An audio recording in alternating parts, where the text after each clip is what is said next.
Salut à tous, les présentations s'enchaînent. Sur le Mondial de Paris, on fait un petit détour par le stand de Jaguar où j'ai juste derrière moi cette petite beauté Jaguar I-Pace.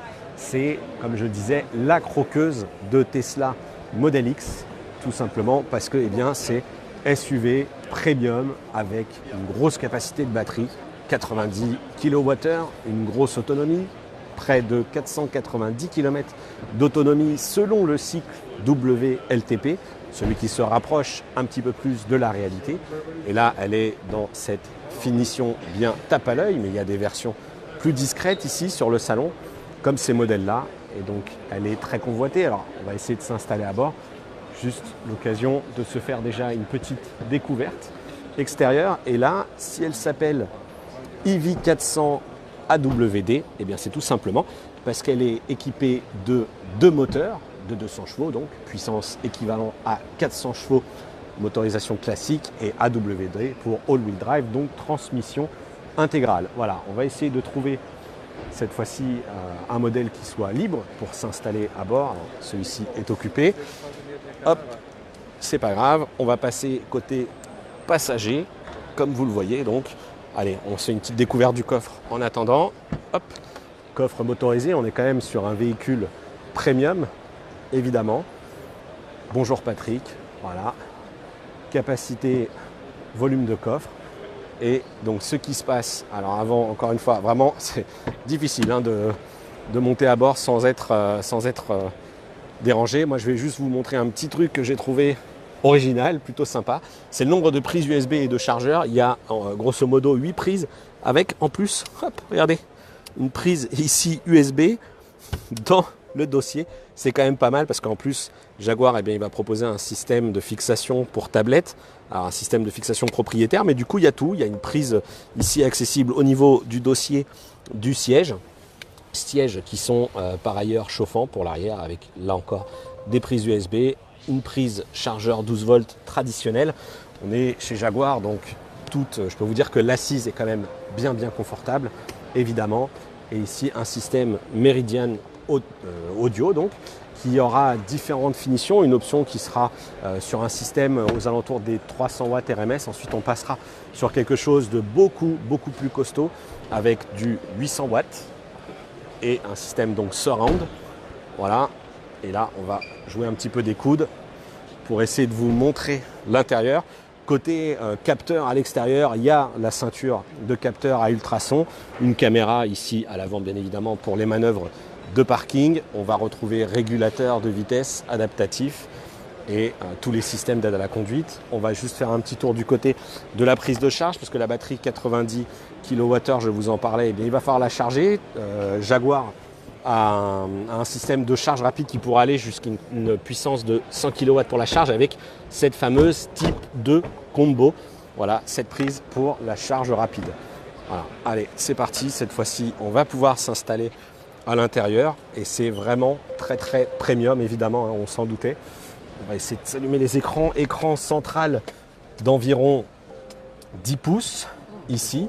C'est évidemment pas aussi épuré que sur Tesla Model X. L'écran n'est pas aussi impressionnant, aussi grand. Néanmoins, on est quand même sur les codes des véhicules premium avec ces molettes. Ici, regardez, si j'appuie, je peux piloter les fonctions de chauffage. Effet démo, bien évidemment, ça ne veut pas. Voilà. Et si, alors, on rallume.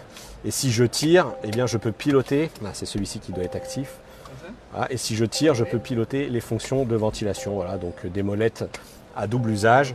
Le système multimédia, donc comme je le disais ici, un écran 10 pouces, voilà, découpé en plusieurs niveaux avec la navigation, la téléphonie. Alors c'est vrai que premier avis, on n'est pas sur un système aussi moderne que ce que peut proposer Tesla. Néanmoins, ça a l'air de réagir plutôt bien.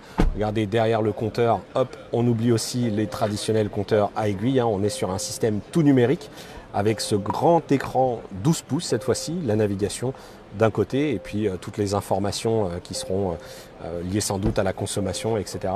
On se réserve quand même un petit essai sur 01net.com pour s'en dire un petit peu plus.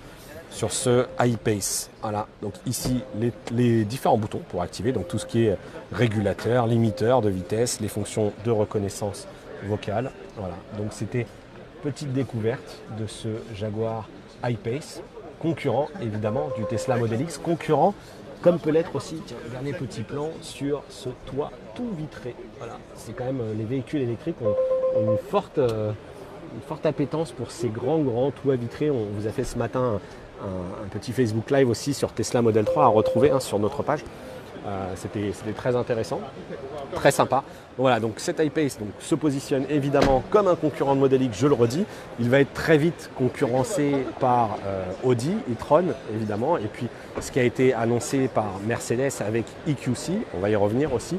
La grosse différence avec e-tron et EQC, c'est que Jaguar I-Pace c'est déjà disponible à partir de 78 000 € à la commande. Le prix moyen de ce qu'on nous a dit ici sur le stand, c'est que les clients Jaguar dépenseront plutôt aux alentours des 90 000 € pour avoir un petit peu plus d'options. Et donc la grosse différence, je le disais, c'est la disponibilité, parce qu'elle est quasi immédiate. En fonction des finitions que vous demanderez, plus ou moins élevées, vous pourrez être livré par exemple au mois de janvier pour une version plutôt basique, entre guillemets, on s'entend, et plutôt au mois de mars, lorsque vous serez sur des modèles haut de gamme. Regardez, hop, je ne sais pas si on va réussir à les voir. Je vous parlais des systèmes de maintien de cap, ils sont notamment assurés par ce combo de caméra stéréoscopique au niveau du pare-brise. Il y a même un système d'affichage tête haute juste là. Voilà, tout ça c'était de la démonstration, on est en condition de salon. La Jaguar I-Pace, un beau joujou quand même, 80 000 € à partir de 80 000 €, puisque le modèle qui est exposé juste là, il est lui à plus de 100 000 €. Voilà.